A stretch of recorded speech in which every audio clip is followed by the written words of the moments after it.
ভালুটির নাম পেডিকটন। সে একদিন বাড়ি এসে তার আন্টি লুসিকে খুঁজে পাচ্ছিল না। একটি চিঠির মাধ্যমে সে জানতে পারে আন্টি লুসি কোথায় একটি চলে গিয়েছে। সে তাকে খুঁজতে বের হয়।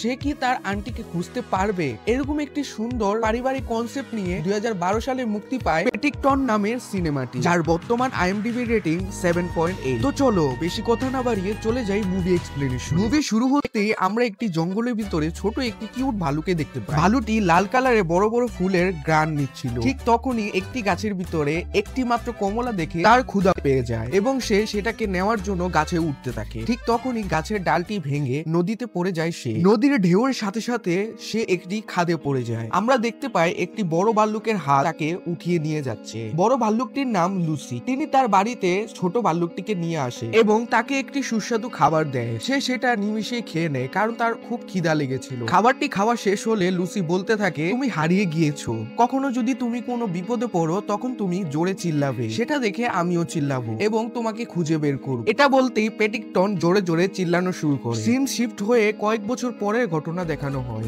পেডিকটন অনেকটাই বড় হয়ে গেছে। সে এখন পাসপোর্ট বানানোর জন্য ছবি তুলতে এসেছে। মূলত লুসি পেডিকটন একা থাকায় তাকে একটি লন্ডনের পরিবারের হাতে তুলে দেয়। পরিবারটি শকিং হওয়ায় পেডিকটনকে তারা অনেক ভালোবাসতো। যাই হোক, পেডিকটন ছবি তোলার জন্য মিশিং এর সামনে বসে। মিশিংটি তখন বলে ছবি তুলতে হলে মাথার উপর কোনো কিছু পরা নিষেধ। পেডিকটন তখন তার লাল ক্যাপটি খুলে ফেলে। তখন মিশিংটি আবার বলে মাথার উপর কোনো কিছু পরা নিষেধ। তখন সে মাথার উপরে দেখতে পায় একটি সুস্বাদু খাবার আছে। সে সেটাকে 1 সেকেন্ডের মধ্যে খেয়ে নেয় এবং ছবি তোলার জন্য আবার প্রস্তুতি গ্রহণ করে। এবার ছবি তোলার মিশিংটি আবার বলতে থাকে, আপনাকে ছবি তুলতে হলে আপনার চেহারাটি লাল কালারের গোল সার্কেলের ভিতরে নিয়ে আসতে হবে। কিন্তু পেডিকটন তার চেহারাটাকে স্ক্রিনের সাথে ঢেসে ধরে। এতে ছবি তোলার সময় লাইট তার চোখে পড়লে এখানে সে কিছু গন্ডগোল করে দেয়, যার ফলে মিশিং নষ্ট হয়ে সেখান থেকে পয়সা বের হতে শুরু করে। বাসায় আসার পর আন্টি লুসিকে পেডিকটন চিঠি লিখছিল। তার লন্ডনে থাকা পরিবার সম্পর্কে সে জানাচ্ছিল। আন্টি লুসি সেখান থেকে যাওয়ার পর কি কি পরিবর্তন হয়েছে সেটা সম্পর্কে সে জানাচ্ছিল। কিছুদিন পর পেডিকটনের সাথে কয়েকজন মানুষ দেখা করতে আসে। তারা মূলত পেডিকটনের পাসপোর্ট নিয়ে এসেছিল। পাসপোর্টের সাথে তারা একটি ছাতা ও পেডিকটনকে গিফট করে। পেডিকটন তো ছাতাটি পেয়ে অনেকটাই খুশি হয়ে যায়। কিছুদিন পর তার আন্টি লুসি থেকে একটি চিঠি আসে। লেখা দেখে সে বুঝতে পারে এটা আন্টি লুসির হাতের লেখা নয়। দেখা যায় সেই চিঠিটি লিখেছিল আন্টি লুসির দেখাশোনা করা কর্মচারী। চিঠিটিতে লেখা ছিল আন্টি লুসি অনেক দিন ধরেই পেডিকটনকে অনেকটাই মিস করছে এবং সে পাগল প্রায় অবস্থা হয়ে পড়েছে। চিঠিতে আরো লেখা ছিল পেডিকটন যাতে কষ্ট না পায় তাই লুসি তাকে কোনো কিছুই জানাচ্ছিল না, কারণ জানালে পেডিকটন ছুটে আসতো লুসির কাছে। চিঠিটা পড়ে সে নিচে চলে যায় খাবার খেতে। খাবার টেবিলে বসে তার পরিবারকে সে এই ঘটনাটি জানায়। তার পরিবার তাকে বলে যে তারা তাকে লুসির কাছে পৌঁছে দিতে সহায়তা করবে। তারা আর এক মুহূর্ত দেরি না করে রওনা দেয় লুসির উদ্দেশ্যে। লুসি একটি ঘন জঙ্গল বশত একটি এলাকায় থাকতো। সেখানে তারা প্লেনে করে এবং বাসে করে পৌঁছায়। সেখানে পৌঁছেই পেডিকটন পাগলের মতো খুঁজতে থাকে তার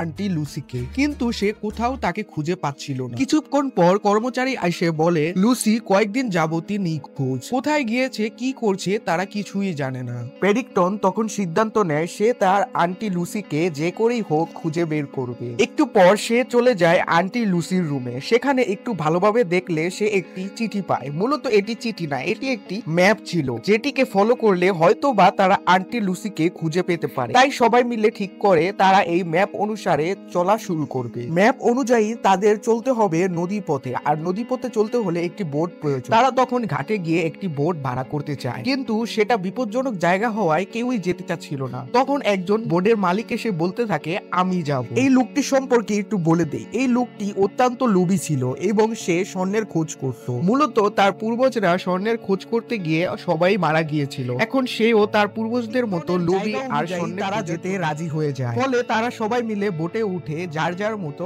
আনন্দ করতে থাকে। কিন্তু বোটের মালিকটি তখন ষড়যন্ত্র করতে থাকে কিভাবে পেডিকটনের হাত থেকে ম্যাপটি নিয়ে স্বর্ণ খুঁজতে নামবে। তখনই তার মেয়ে এসে বলতে থাকে তুমি এটা কেন করছো? আমাদের পূর্বজরা এই সমস্ত স্বর্ণ খুঁজতে গিয়ে মারা গিয়েছে আর তোমাকে আমি এরকম করতে একদমই দিব না। ফলে লোকটি তার মেয়েকে একটি জায়গায় রেখে বোটটি ছেড়ে দেয়। মূলত মেয়েটি যদি তার সাথে থাকতো তাহলে হয়তো বা স্বর্ণটি খুঁজতে তাকে দিত না, তাই তার মেয়েকে সে একটি জায়গায় রেখে চলে আসে। কিন্তু আসার সময় এই দুর্ঘটনাবশত লোকটিও নদীতে পড়ে যায়। আস্তে আস্তে রাত্রি নামায় সবাই ঘুমাতে চলে যায়। প্যারিকটন তখন ছাদের উপরে গিয়ে দোলনার উপর ঘুমানোর চেষ্টা করতে থাকে। দোলনার উপর উঠার চেষ্টা করলেও সে কোনোভাবেই উঠতে পারছিল না, আর সে পরে এভাবে ঘুমিয়ে যায়। আমার এই সিনটা দেখে আমি হাসতে হাসতে শেষ। যাই হোক, সকালে ঘুম থেকে উঠে সকলেই বোর্ডের মালিককে খুঁজতে থাকে, কিন্তু কেউই খুঁজে পায়নি। বোর্ডটি তখন কন্ট্রোল করার জন্য প্যারিটন বোর্ডের ইঞ্জিনের ক্যাপ্টেনের দায়িত্ব নেয়। সে তখন বোটটিকে নিয়ন্ত্রণে আনার চেষ্টা করে, কিন্তু বোটটি নিয়ন্ত্রণ হারিয়ে একটি বড় পাথরের সাথে ধাক্কা লাগে এবং বোটটি ডুবতে থাকে। তখন তারা সবাই মিলে পানিতে ঝাঁপ দেয় আর কিনারায় চলে আসে। কিনারায় চলে আসার পর ছোট্ট প্যারিকটনকে তার ফ্যামিলি প্রশ্ন করে, তুমি তো অনেকদিন ধরেই এই জঙ্গল থেকে বাইরে ছিলে, তুমি কি জঙ্গল সম্পর্কে এখনো ভালোভাবে জানো? প্যারিকটন তখন একটু ভাব নিয়ে বলে, মিস্টার ব্রাউন, এই প্রাকৃতিক জায়গায় কোথায় কি আছে না আছে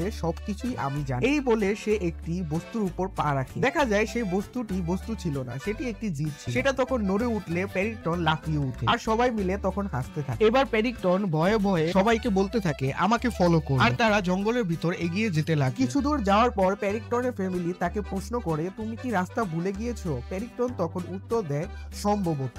এবং প্যারিকটন আরো বলে, রাস্তা ভুলে গিয়েছি তো কি হয়েছে, বৃষ্টি তো আর পড়ছে না, আমরা এখনো সুরক্ষিত আছি। কিন্তু দেখা যায় একটু পরেই বৃষ্টি নামা শুরু হয়। বৃষ্টি হওয়ায় তারা একটি বড় গাছের নিচে আশ্রয় নেয় এবং প্যারিকটন তার আন্টি লুসিকে খোঁজার উদ্দেশ্যে গাছটির উপরে চলে যায়। কিছুক্ষণ পর প্যারিকটনের পা স্লিপ করে সেই গাছটি থেকে সে পড়ে যায় এবং তার সাথে দেখা হয় বোর্ডের মালিকের। বোর্ডের মালিকটি এখন পর্যন্ত বেঁচে ছিল। প্যারিকটন বোর্ডের মালিকটিকে শিকারী ভাই বলে রাখতো। তো তখন সে বলে, শিকারী ভাই, তুমি এদিকে কি করছো? আর আমার ব্রেসলেটটি যে নিয়েছিলে সেটি দ্বারা কি তুমি কোনো গোপন সূত্র পেয়েছো? তখন শিকারী ভাইটি বলে, না, আমি কোনো গোপন সূত্র পাই, কিন্তু সেটিকে বের করার জন্য একটি ভালুর প্রয়োজন, মানুষের দ্বারা এটি করা সম্ভব নয়। তখন ছোট প্যারিকটন বলে উঠে, আমি এখন ভালুকে কোথায় পাই? শিকারী ভাইটি তখন রেগে যায় এবং বলতে লাগে, আরে তুমি তো আছো ভালু, তুমিই পারবে সবকিছু করতে। এরপর শিকারী ভাইটি ব্রেসলেটটি দেয় প্যারিকটনকে। প্যারিকটন তখন বলতে থাকে, এটা আমি কিভাবে করব আমি জানি না। এই বলে সে একটু পরে বলে উঠে, আন্টি লুসি বলতো, যখন তুমি কোনো সমস্যায় পড়বা তখন চুপচাপ এক জায়গায় বসে যাও। প্যারিকটন তখন চিন্তা করার জন্য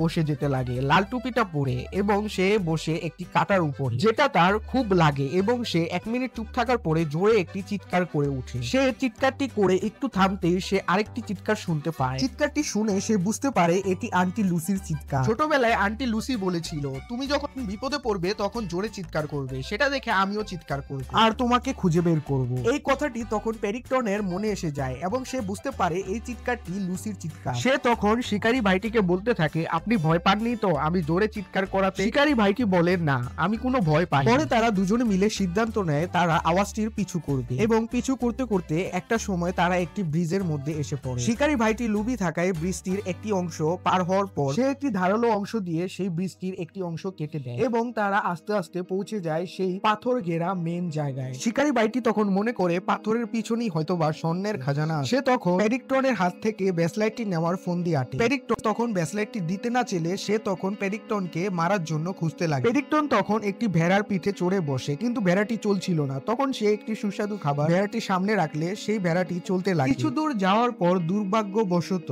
ভেড়াটি প্যারিকটনকে নামিয়ে দেয় এবং প্যারিকটন পড়ে যায় এক মহা বিপদে। পাথরের চাপা পড়ে শিকারী ভাইটির হাতে আবার ধরা পড়ে। এদিকে লুসির কর্মচারী প্যারিকটনের ফ্যামিলিকে ট্রেনে চড়িয়ে উঠতে লাগে আর প্যারিকটনকে খুঁজতে লাগে। কিছু দূর যাওয়ার পর তারা ক্র্যাশ ল্যান্ডিং করে এবং দেখতে পায় শিকারী ভাইটি প্যারিকটনের ব্রেসলেট ছিনিয়ে নেওয়ার চেষ্টা করছে। তখন তার ফ্যামিলি শিকারী ভাইটির থেকে তাকে ছাড়িয়ে নিয়ে আসে। তারা যখন প্যারিকটনকে খুশিতে পেয়ে আপ্লুত হয়ে যাচ্ছিল, ঠিক তখনই গল্পে আসে টুইস্ট। লুসির যে কর্মচারীটি প্যারিকটনকে চিঠি লিখেছিল মূলত সে কর্মচারী নয়, সে অন্য একটি মানুষ, আর পুরো প্ল্যানিংটা ছিল তার। স্বর্ণের লোভে সে এগুলো করেছে। দেখা যায় সেই কর্মচারীটি শিকারীর মেয়েকে দড়ি দিয়ে বেঁধে বন্দুক তাক করে সেই চাবিটিকে চায়, মানে প্যারিকটনের ব্রেসলেটটিকে। তখন প্যারিকটন বলতে থাকে, আমার কাছে ব্রেসলেটটি নেই, ব্রেসলেট শিকারী ভাইটির কাছে আছে। কিন্তু শিকারী ভাইটি তখন অস্বীকার করে বলে, আমার কাছে কোনো ব্রেসলেট। তখন সবাই দেখতে পায় যে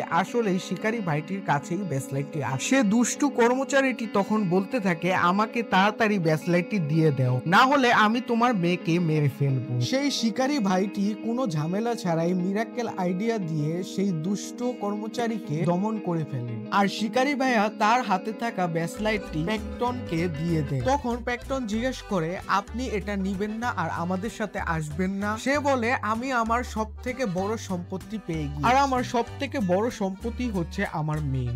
তুমি তোমার লুসিকে খুঁজো। সে তখন একটুও দেরি না করে সেই বড় পাথরটির ভিতরে তার ব্যাসলাইটে থাকা একটি কয়েন দিয়ে দেয়। প্রথমবার ব্যর্থ হলে দ্বিতীয়বার সে ঘষা মাজা করে সেই কয়েনটিতে দিতেই সেটি অ্যাপ্রুভ হয়ে যায় এবং দেওয়ালটি ভেদ করে একটি রাস্তা তৈরি হয় এবং সেখান থেকে 4টি ভাল্লুক তাদেরকে স্বাগতম জানায়। তখন সবাই প্রবেশ করতেই দেখতে পায় চারিদিকে অপরূপ সুন্দর কমলা লেবুতে ঘেরা। প্যাক্টন তখন তার লুসিকে খুঁজতে থাকে। সে দৌড়াতে সে দেখতে পায় তার মতো সবাই ভালো এবং সবাই তার দিকে চেয়ে আছে। অবশেষে তার আন্টি লুসিকে খুঁজে পায়। সে আন্টি লুসিকে পেয়ে সে অনেকটাই খুশি হয়ে যায় এবং আন্টি লুসি বলতে থাকে, তোমার কি মনে আছে ছোটবেলায় যখন তুমি একটি কমলা লেবু পারতে গিয়ে তুমি অনেক দূর চলে গিয়েছে, এখন তুমি আমাকে খুঁজতে এসে নিজের বাড়িকে খুঁজে পেয়েছো। প্যাক্টন তখন অনেকটাই খুশি আর আবেগ আপ্লুত হয়ে পড়ে। আর এখানেই এই সুন্দর মুভিটি শেষ হয়ে যায়। মুভিটি কেমন লেগেছে জানাতে ভুলবে না কমেন্টের মাধ্যমে, আর অবশ্যই লাইক এবং সাবস্ক্রাইব তো করতে